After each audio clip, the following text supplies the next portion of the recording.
homestead had always longed to find her true north. Brandy first met Jade from the online dating site. You look nice. Are you flirting with me? Maybe. And then they just met up in person, and that's kind of how the relationship blossomed. And soon, this young couple finds home in each other's arms. I know that they were very happy. Brandy loved Jade. That's the bottom line. She loved Jade. But when someone is left out in the cold, love turns to hate. Sounds to me like a horrible concoction of dependency and need and lack of trust and insanity. The level of brutality is unlike I've ever seen. She was alive at the time that she was buried. When death comes knocking, no one is safe.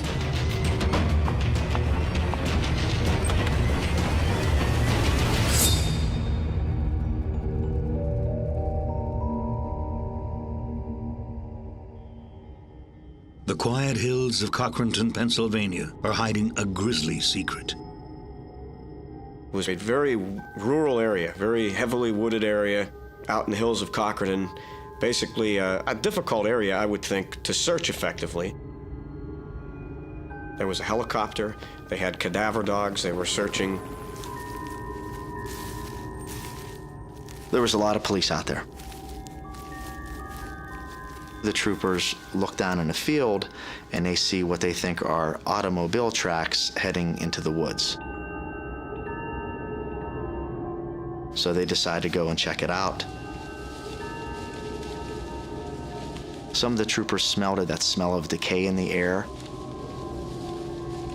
As police made their way through these woods, they found a makeshift fort. It was really just maybe the very beginnings of a fort, kind of some tilled up earth, some sticks piled up.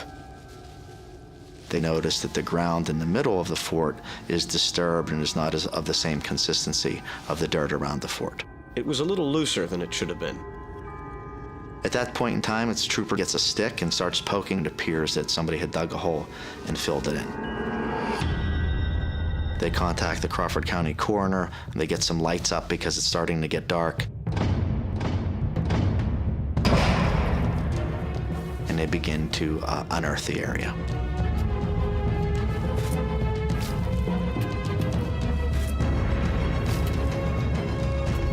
They're thinking that there's a possibility that a body has been buried in the woods.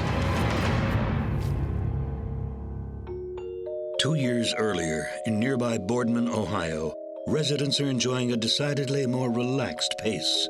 We rode our bike everywhere. We hung out with our friends outside all the time. Like, we were always outside. It was just that kind of town. For 18-year-old student Brandy Stevens Rosine, life is full. She was into everything. I mean, she loved math. She loved English. She loved writing. She was into drawing. She loved orchestra.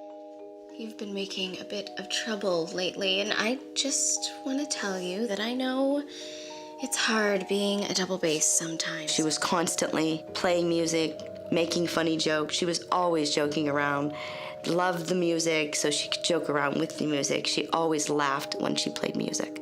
Let's just get it together, shall we? Are you talking to your invisible friend? No, that would be crazy. I'm talking to my bass. Maybe your blood sugar's low? Hey, do not try to pin my special relationship with my bass on my diabetes. But, good reminder, thanks. Grandma said you forgot this in the car. Ooh, thanks, sis. Brandy is playful, but takes some things very seriously. Brandy was studying sociology at Youngstown State University. She did know that she wanted to go into the field that studied people because she was good at helping people. She was very just curious about the world. Just who was she gonna meet next? Who was she gonna be with next? What new friends was she gonna make next? Brandy has moved in with her grandmother to be closer to school. Another in a series of big steps. Here's the thing, I'm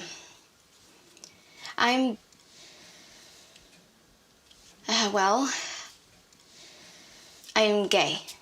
I'm a lesbian. She had a difficult time at first, like most people do. She was worried about what people would think about her. But coming out wasn't as hard as she feared. Mom, I have to tell you something. Being her mom, I knew way before she did. And I never judged my daughter whatsoever.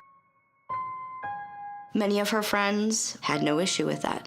Nobody really said anything. I mean, yeah, you get those couple words here and there, but everybody really just loved her. Relatives, her grandparents, it took them a little while, but they loved their granddaughter, and no matter what, that's all that mattered. Brandy's a social butterfly and loves social media. Brandy used the internet as a platform to converse with people from all over different walks of life. She would talk to anyone, so if anyone would reach out to her, she would start a conversation and she wanted to know about their lives, and she would share with them who she was, and just build relationships with all different kinds of people. And sometimes she finds more than just friends online. You look nice. Wait a minute. Are you flirting with me? Maybe. When Brandy meets Jade Olmsted, it's a friendship that catches fire, and fast. I like to have a signed contract with any romantic hopefuls. Is that what I am? What? Romantic or hopeful? Or hopeful that you're romantic? She met Jade on the dating site. They would talk all night long on Skype. All night. It wasn't long until they decided they should meet. I can't believe you're actually sitting here right now. It's surreal. Well, I'm 100% real, I promise you. You look actually more lovely than you do in that gorgeous profile pic. You know, the one with the bangs? Oh, God. Now you're embarrassing me. Oh, you're shy. How sweet. But outside of the virtual world, these opposites aren't the most obvious of couples. Oh, my God. Oh, I was a demon out there. Hey, I got a spare helmet. Driving through dirt or watching X Factor. I think I made the right choice. Ew. Don't hug me. Oh, come on. You're so huggable. Oh, no. Just take like 3 showers and then I'll hug you. Brandy's adventures were her way of having fun, passing time. She enjoyed four-wheeling. She just wanted to go fast, so she loved speed and she loved getting dirty. It made her feel alive, I think. Her new girlfriend is a much more timid soul. Jade was very quiet, didn't talk much, shy individual. When I first met Jade, when Brandy brought her over for the first time, my first impression was that she was reserved. So, Jade, it's nice to finally meet you. Yeah, hi. Reserved and a bit of a copycat. How about we go play Need for Speed? Sure, whatever. Yeah, or we could just chill out and listen to some music. Whatever you like. She would kind of be into the same music, the same kind of thing. She did that with her friends. She did that with everyone. Just because she wanted to be loved and accepted so much that she would do whatever it took to get to that point. I don't think she was fully comfortable. I mean, she had her issues with herself. Jade, get in here. Jade's struggle with her identity is long-standing. Damn it, girl. Don't make me say it twice. Perhaps because of her upbringing. Her dad was not the kindest man in the world. After she came out as being a lesbian, he was not supportive at all. He was cruel. Her family did a lot of drugs. There was never any food in the house. They were not cared for well. Brandy felt that she could help Jade.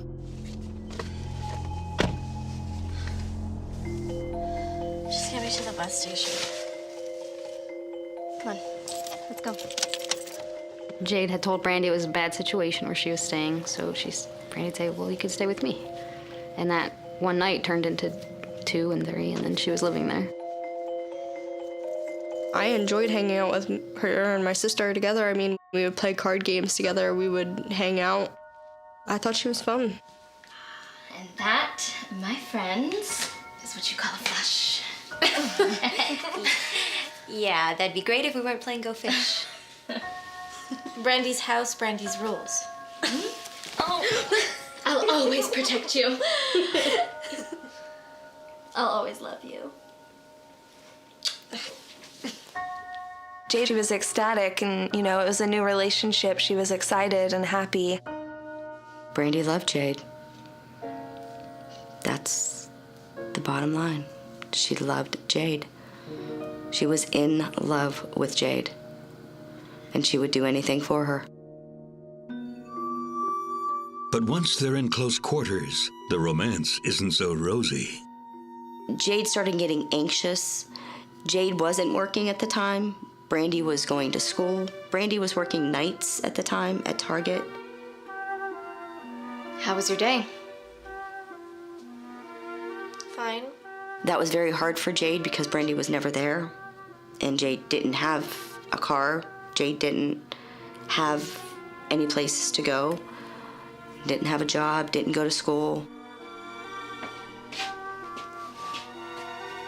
Facebook. Again.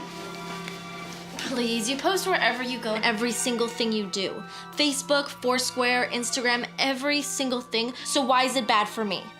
Well, I'm actually going places and doing things.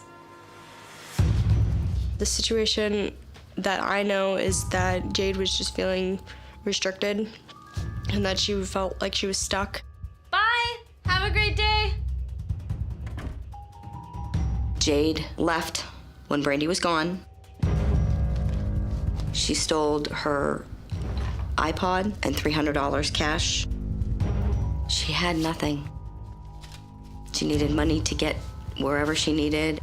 I know that she did end up in Baltimore. She was down there with her family. Brandy was very angry over the situation. Heartbreak and anger are a terrible mix. But there are more treacherous sentiments brewing. She was a very negative person. Very, very negative. This was basically a love triangle scenario. There was jealousy at play. She was just obsessed with pretty negative, dark things.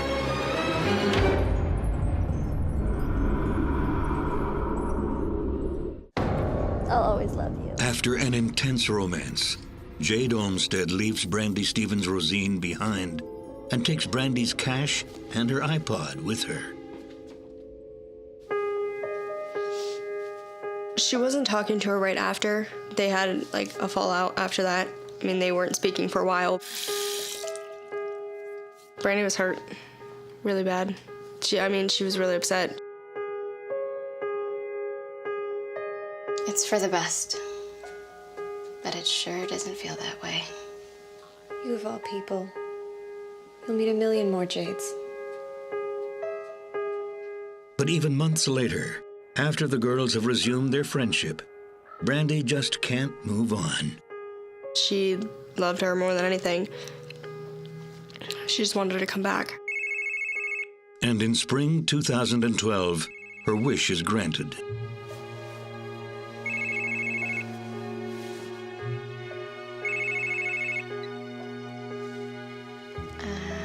Hi? Hey. She had told Brandy that she wanted to hang out and that she was having a hard time at home. This was a terrible idea. They're just as screwed up as ever, maybe even more. Just please, come and get me. Yeah, sure. She had told me, well, I gotta go and pick up Jade.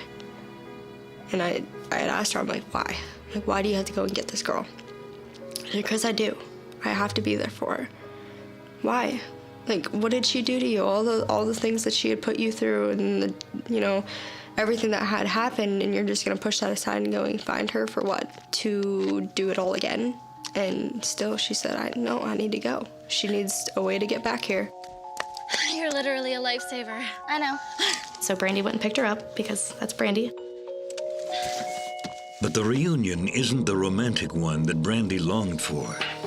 So, do you want to play video games or listen to... Actually, I gotta go. Someone's coming to pick me up. Seriously? Once she brought her back, an hour later, she was already gone. Jade runs right into the arms of an ex-girlfriend. Ashley Barber and Jade Olmsted went to school together in Ohio. I think it was East Liverpool, Ohio. Ashley Barber was Jade's childhood, or maybe first even, experience of love. She was living with her mother and father. Ashley saw herself as maybe being a misfit, that she didn't fit in. She was heavily tattooed, lesbian, and I think that caused some problems with her parents, especially her father. Ashley Barber carries her problems wherever she goes. She was a very negative person. Very, very negative. She didn't have a lot of friends. Brandy takes Jade's desertion badly. I think that at first she was pretty heartbroken about it. She was very sad because she loved her a lot.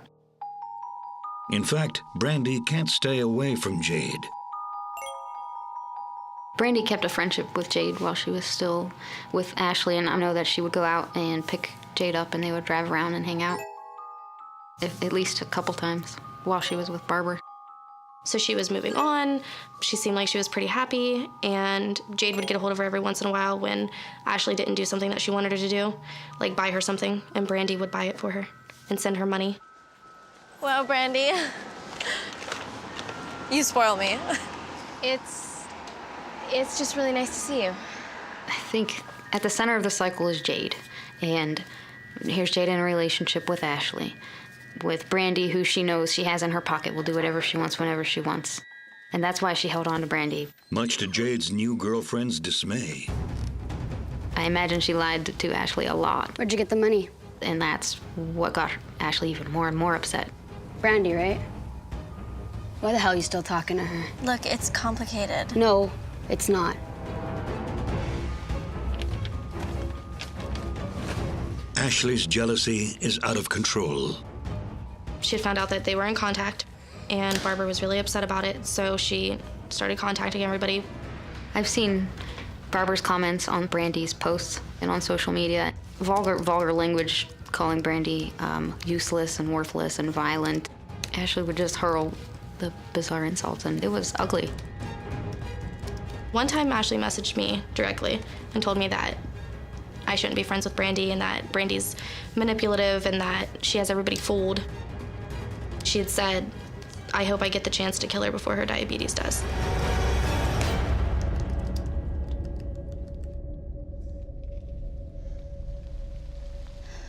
Don't talk to me about Ashley Barber.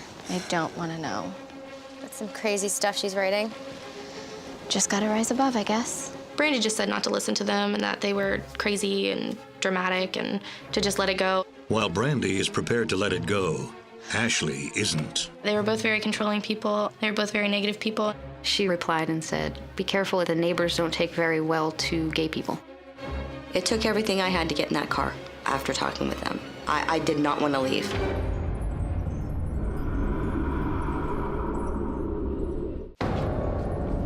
Facebook.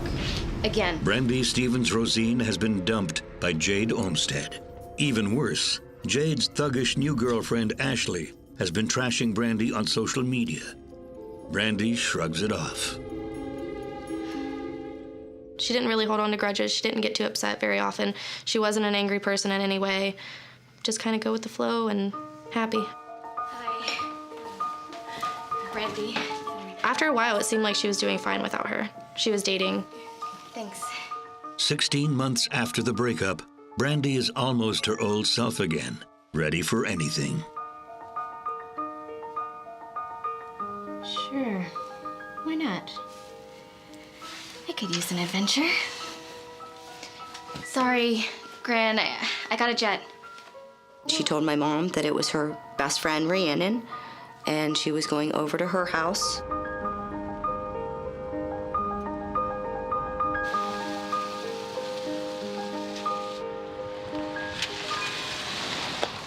That same day, Brandy's ex, Jade, whom Brandy hasn't seen in weeks, takes Ashley to the hospital after a fall. Ashley Barber posted pictures of bruises, solid bruises on her forearms, saying that she had fallen down the stairs, so they had to go to the hospital. As Ashley's minor injuries fill up her news feed, Brandy's postings on social media have gone very quiet. Too quiet. 24 hours after leaving her grandmother's, She's not even answering her cell phone. Everybody really started to say, like, we haven't talked to her. Has anybody seen Brandy? Has anybody talked to Brandy? I didn't see her on Facebook. That's usually first thing. She hadn't posted one single thing that day on Facebook. That's when I knew, like, where's my sister? Where was she at? We at first had thought, like, maybe something had happened to her. She doesn't have insulin, doesn't have, like, money for food, water, something.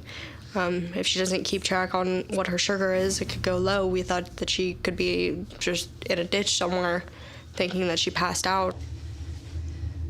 Any news? No sign, I'm afraid. I went to my mom's. I started doing some research on her computer. Brandy still was logged into a couple things. The one thing I found was Foursquare. So I found that, printed all that out of where she had gone. In the meantime, I'm calling everybody, all of her friends, texting. Brandy's family calls her best friend Rhiannon to see if she knows anything. And they learn it was actually Jade she was planning to see that day. The last texts that came from her were pretty suspicious. Seemed to indicate that she thought something may have been wrong. On her way there, she sent a text to Rhiannon, and she said, "This is where I'll be if anything happens to me." Brandy's mom learns that the address is actually Ashley Barber's house, where Jade is currently living. But Jade says Brandy never showed up. Jade and I were back and forth all weekend. "Have you heard anything?" she would ask me. "No, I haven't heard anything." "Have you heard anything? You know, you haven't seen her, you haven't..." No.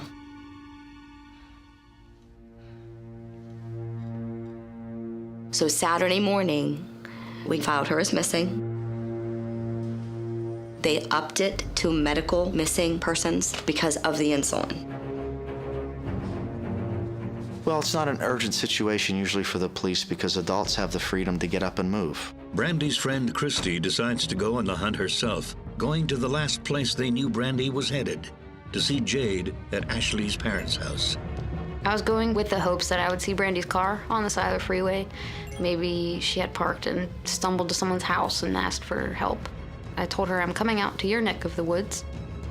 She replied and said, "Be careful, it's bear hunting season." And also that the neighbors don't take very well to gay people.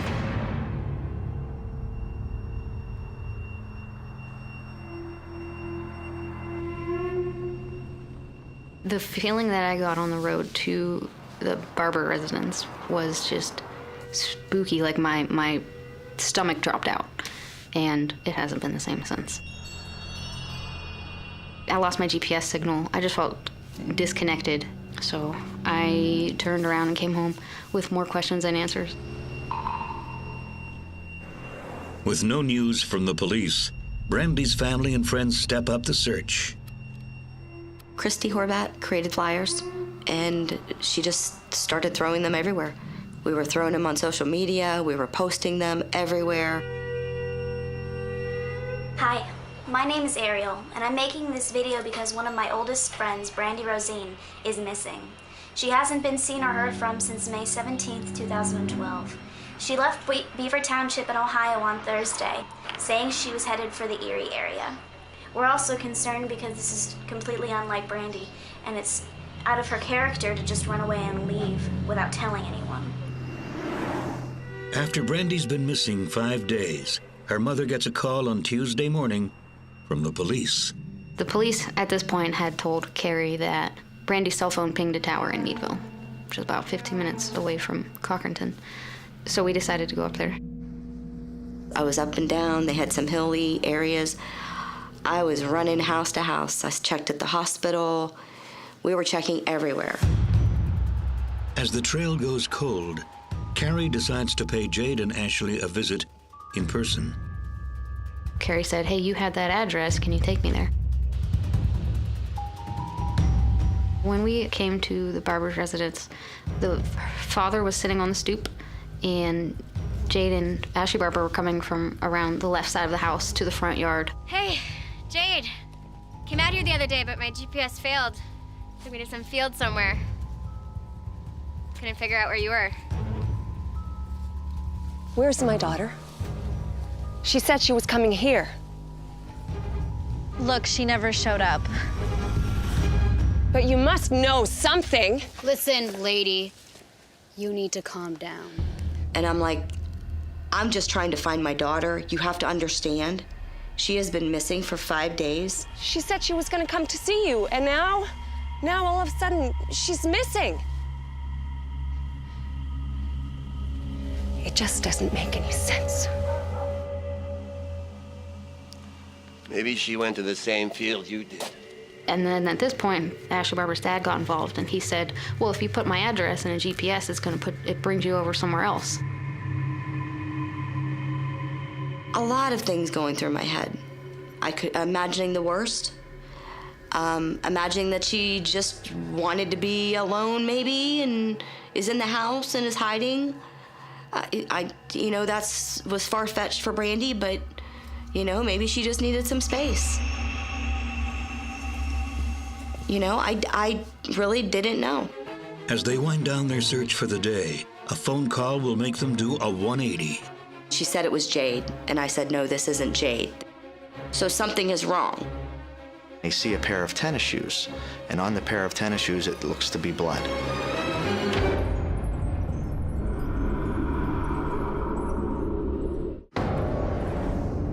"20-year-old Brandy Stevens Rosine has been missing for 5 days. So far, the police search has been fruitless. Where's my daughter? Brandy's mother, Carrie, suspects her ex-girlfriend, Jade, might know something. A suspicion that's quickly confirmed when she gets a startling telephone call. Hello? On the way home, I got a phone call and she said it was Jade, and I said, no, this isn't Jade. This is Ashley, right? I recognize your voice. Because I knew Jade's voice. Brandy's car is here. What? It's in your best interest to come and get this car. I said, whoa, wait a minute. We just left there. You told me she never made it there. You just need to come get this car, and hung up.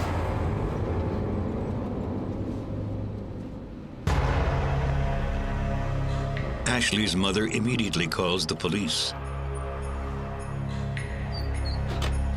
The police then are informed by Ashley Barber's mother that, hey, there's a car here that we didn't tell you about the day before. I should have told you, but I didn't.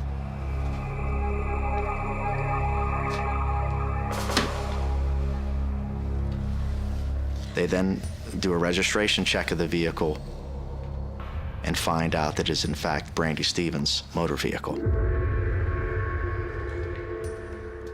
Soon after, local police contact Carrie and demand she pick the car up from the Barbers, even though it's a potentially incriminating piece of evidence. My daughter's been missing for 5 days, and now all of a sudden you find her car? I asked him, I said, what's in the car? Is there anything? The car's clean, completely clean. There was a gas can in the back seat. That's all that was in the car. I said, then there's something wrong. It was never clean. Never clean. I mean, there was clothes in it all the time, drinks. Her car was a pigsty. The girls told them that Brandy came there and left with a girl and walked with all her stuff down a dirt road to get a ride. I said, no. No, that did not happen, and I'm not coming to pick that car up. Frustrated that the police are dragging their feet, Carrie takes action. The next morning, I woke up. I wrote about what happened, about my daughter, what the state police had said to me, and told me to do. Carrie posts her story all over social and news media pages. Someone's gonna listen to me. Even calling the FBI. Within an hour from that phone call, I got a call from the state police stating that they were seizing the property and searching everything. The police then decide they're going to go back and talk to the two girls, Ashley and Jade. When they go there, they're informed by the parents that they had left earlier in the morning and they're not there. With 3 young women now missing, the investigation is about to move into overdrive. The Barbers, the mother and father, allow the police to come into the home. They go into Ashley's bedroom where Ashley and Jade had been living, and they see a pair of tennis shoes. And on the pair of tennis shoes, it appears to be blood. So right then they're thinking that foul play is involved. A description of the girls is issued to local law enforcement. Troopers who were ready to work that day were notified. Please be on the lookout. And in a matter of hours, they're spotted. Trooper Joe Straley was off-duty in his off-duty vehicle, and while he was driving, he saw two girls leaving the woods in an area that normally people wouldn't be in. Turned out to be Ashley and Jade coming out of the woods, and offered to give them a ride and asked them to come to the police station. And because Ashley was filed as missing, that was their way to get them to the station, because they needed to clear that up.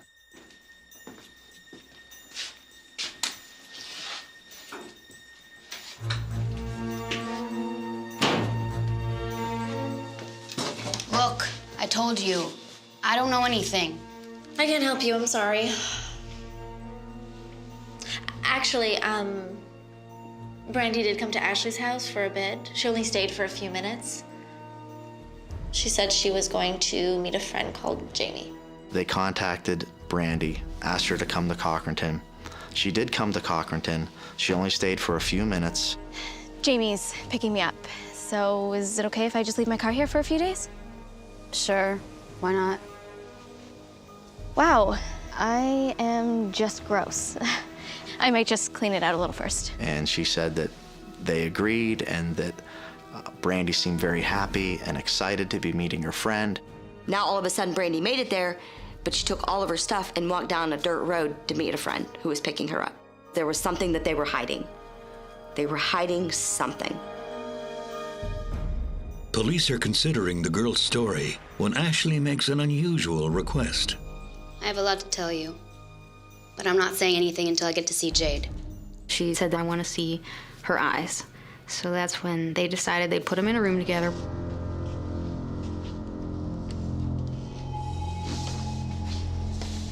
They know that we did something. They don't know much.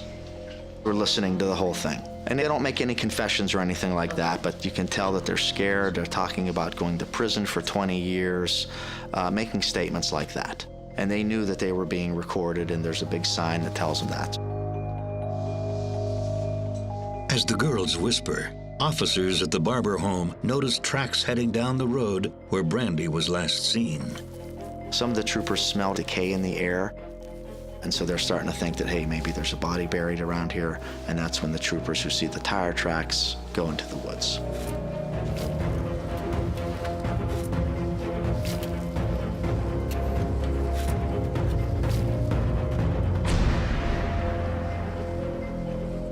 Unfortunately, they find the body of Brandy Stevens.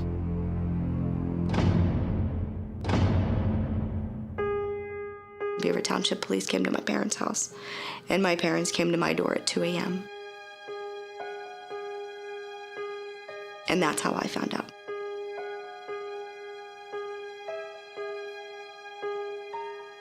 I wasn't told anything. I knew.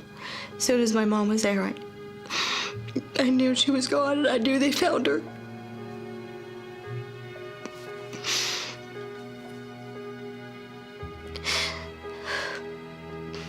It didn't need any words. Nothing needed said.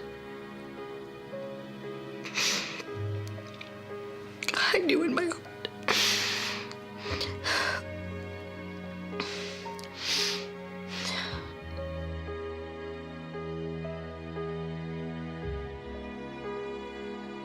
Brandy's mom called me, and I was in shock for days.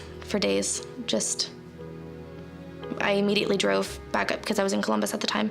I immediately drove back up to Youngstown, and I think it took me like 6 hours to get here, because I had to pull over so many times because I was crying so hard.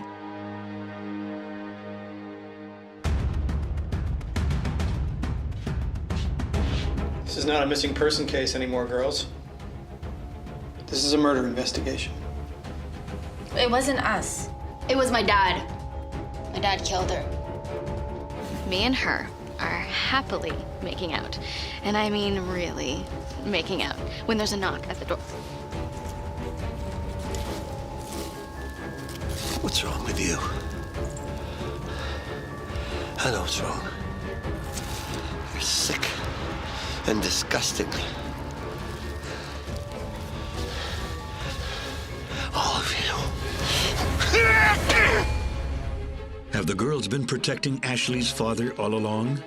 Police don't know if the girl's story is true, but more evidence is about to come to light, and soon everything will be crystal clear. It's very clear that this was a premeditated act. The level of brutality is unlike I've ever seen.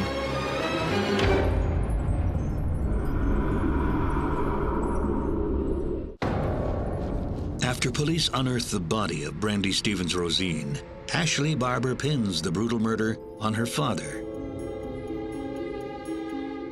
But investigators quickly find evidence that points in a different direction.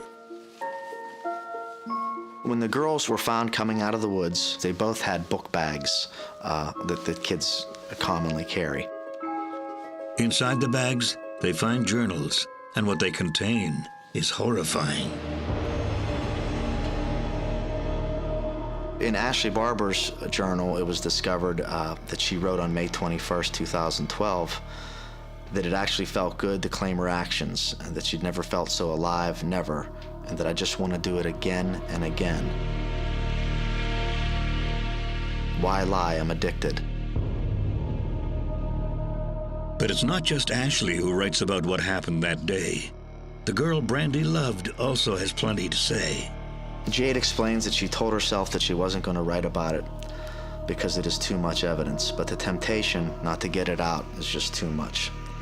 Yesterday was the beginning of a whole new life. A life of torment, evil, bloodstained hands, and splattered clothes. I found my calling, a new addiction, something the world looks down on. But us, we crave this life. I heard that Jade had written in her journal that she was proud.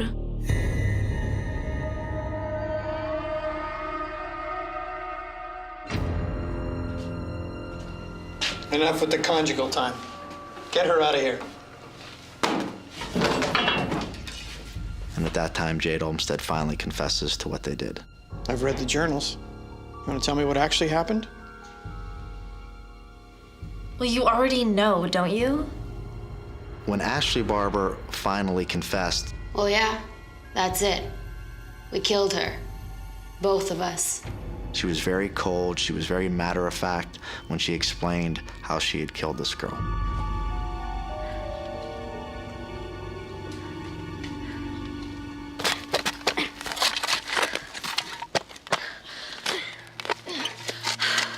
This is taking forever. Well, it has to last forever. Well, first we dug a hole. That took a long time. Are we ready for this? I am. Are you? Jade contacts Brandy, invites her to Cochranton, Pennsylvania to spend some time with her and Ashley. The plan is that they're going to lure Brandy into the woods and attack her and kill her. You ever built a fort when you were a kid? It'll be fine. Jade said that Brandy was apprehensive about going back there. Okay. Sure. Why not? Ashley Barber then joins in. Is this what you came for? Jade begins to attack her, Jade went first. Then I landed a couple good punches. and they're both kicking and punching her. That's what they described to the police. I had a rope. I wrapped it around her neck and started pulling. Ashley was strangling her, but it wasn't easy. I just remember a lot after I hit her with the shovel. Ow! Be careful. Okay. Got a couple bruises myself. And then I think Brandy was more or less out of it after that. Ashley Barber indicated that there was a bottle of water that they had at the campsite. She got the bottle of water and poured it on Brandy's face and nose, trying to drown her, trying to kill her. Me and Jade are both terrified of being buried alive. So we thought. I thought the water would just help her die. And when it stopped bubbling, they assumed that she was dead. But she wasn't. Yet. The forensic pathologist, Dr. Vey, did find some mud and dirt in her bronchial tree, and that led him to give his opinion that she was alive at the time that she was buried.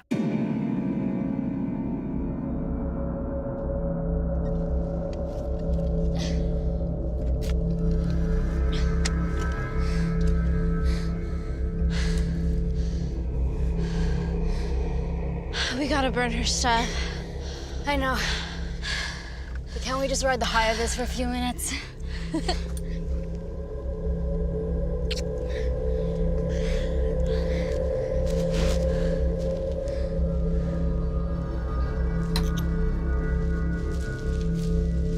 And when they cleaned out the car, they backed the car into that garage, and then they put curtains or blankets up covering the windows so you couldn't see inside the garage, and cleaned out Brandy's car from top to bottom.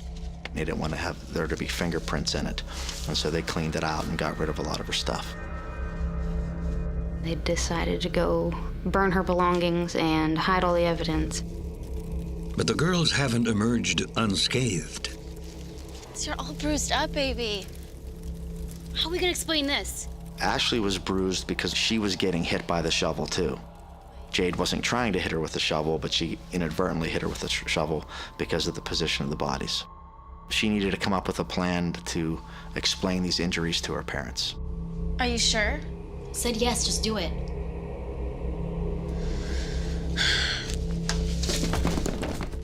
She faked like she fell down the steps and went to the ER. And when police are alerted to the presence of Brandy's car, the girls panic. It's in your best interest to come and get this car. They really didn't know what they were going to do. I don't think that they had thought that far ahead. Despite their obvious planning and clumsy cover-up, the girls insist the murder wasn't premeditated. The girls claimed that this was an effort by Ashley Barber to scare Brandy. We didn't mean to. But I mean, she was abusing Jade. She deserved it.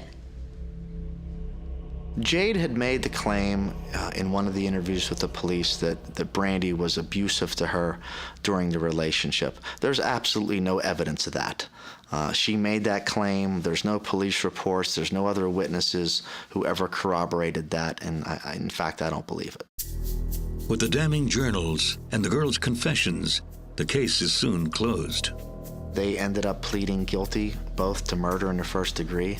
In Pennsylvania, that's a mandatory life sentence, and they were both sentenced to state prison. It's highly unusual. You never expect that this is going to happen in Crawford County, Pennsylvania. The level of brutality is unlike I've ever seen, especially by two young people who had really no prior record with the criminal justice system. And while the girls are forthcoming in their guilty pleas, there's one thing they never explain. At no time did they really give a motive as to why they did it. I think it was their attempt to prove to each other how much they cared about each other. I believe that Jade wanted to show Ashley that she was committed to Ashley and that she didn't want Brandy in her life. And I believe that Ashley wanted to show Jade the same thing, that she was willing to kill for her love. For Brandy's friends and family, no explanation could ever ease the pain of their loss. I have this thing where I'm always looking for closure, and I've never found it. So for the same reason I went out to the Barber's residence. I walked over to the back to install a grave. I took a rock from the grave. I keep it in my car. You know, it doesn't bring Brandy back. Mine and my sister's thing was singing in the car. So every time I get in the car, I always blast music and sing. Every month I at least play our song once and just scream it. And we used to always, we would take parts in the song, and I never sing her part, ever. To me, I feel like that was her. Brandy's family opt for a cremation and memorial bench in lieu of a burial for the most heartbreaking of reasons. Couldn't bury her again. She was buried in Fane once. I have her ashes right here. So she walks with me every day, and the idea behind that was Brandy was going to be in the courtroom, no matter what. She was on 3 next that day, or every day.